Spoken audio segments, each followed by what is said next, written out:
Hello అండి, welcome to Rani Amma kitchen. ఈరోజు మన రాణి అమ్మ కిచెన్లో మిల్ మేకర్ కర్రీ చేసుకోబోతున్నాం. చాలా సింపుల్గా ఈజీ స్టెప్స్తో వెరీ లెస్ ఇంగ్రీడియంట్స్తో చేసుకుంటామండి.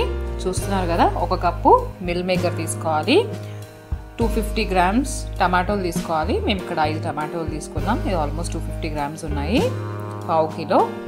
ఇంకా 2 పెద్ద సైజు ఉల్లిపాయ ముక్కలు ఇలా తరిగి పెట్టుకోవాలండి. అలాగే ఒక 4-5 పచ్చిమిర్చి కూడా కట్ చేసి పెట్టుకోవాలి.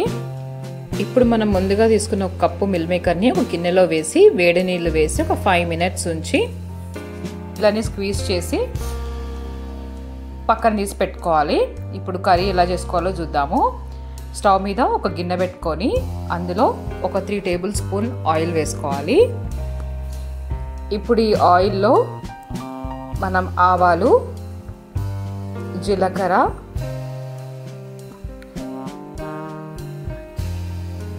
అలాగే మనం కట్ చేసి పెట్టుకున్న ఉల్లిపాయ ముక్కలు, ఒక 4-5 పచ్చిమిరపకాయ ముక్కలు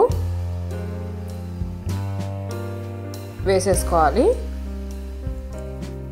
ఉల్లిపాయలు కాస్త తొందరగా వేగడానికి కాస్త లైట్గా సాల్ట్ కూడా వేసి కలుపుతూ వేపుకోవాలండి.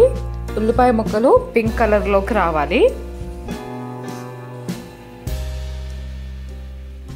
ఉల్లిపాయలు వేగిపోయాయి. ఇప్పుడు ఇందులో ఒక టేబుల్ స్పూన్ అల్లం వెల్లుల్లిపాయ పేస్ట్, కాస్త పసుపు వేసుకొని కలుపుకోవాలి. ఇప్పుడు ఇందులో మనం తీసుకున్న టమాటోలు ఉన్నాయి కదా, అవి చిన్న చిన్న ముక్కలుగా కట్ చేసుకున్నవి దీంట్లో వేసేసుకోవాలి.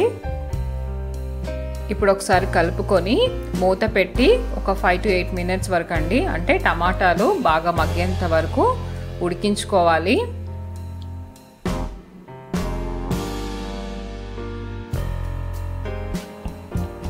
మూత పెట్టేసి మధ్య మధ్యలో కలుపుతూ ఉండాలి. చూసారా, టమాటాలు మగ్గిపోయాయండి. ఇప్పుడు దీంట్లో మనము మిగతా ఇంగ్రీడియంట్స్ వేసుకుందాము. 1 టేబుల్ స్పూన్ ధనియాల పొడి, 1 టేబుల్ స్పూన్ కారము, సరిపడా ఉప్పు మీరు టేస్ట్కి తగ్గట్టుగా అడ్జస్ట్ చేసుకోవచ్చండి. ఇప్పుడు ఒకసారి 2 to 3 మినిట్స్ వరకు కలిపి మూత పెట్టుకుందాము. లో ఫ్లేమ్లోనే కుక్ చేసుకోవాలి.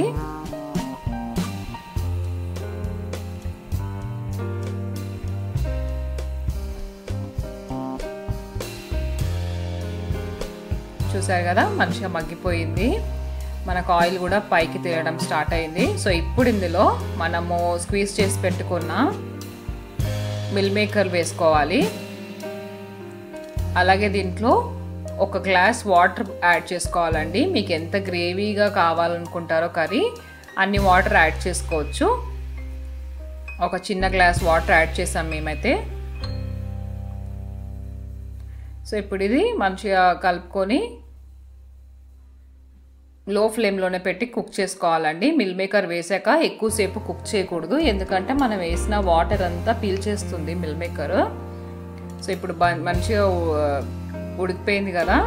ఇప్పుడు ఇందులో మనము ఒక 1/2 టేబుల్ స్పూన్ గరం మసాలా వేసుకోవాలి. అంతేనండి. గరం మసాలా వేసుకున్నాక ఒకసారి కలుపుకొని మూత పెట్టేసుకొని 2 మినిట్స్ స్టవ్ మీద ఉంచేసి లో ఫ్లేమ్లో ఉంచి దించేసుకోవడమే. అంతేనండి, ఎంతో టేస్టీగా ఉండే మిల్ మేకర్ కర్రీ రెడీ అయిపోయింది. చాలా చాలా ఈజీ అండి. ఈ చపాతీలో కానీ, రైస్లో కానీ, పుల్కాలో కానీ చాలా చాలా బాగుంటుంది. మీరు కూడా తప్పకుండా ట్రై చేయండి. And don't forget to subscribe to Rani Amma kitchen. Please like, share and comment అండి. Thank you all.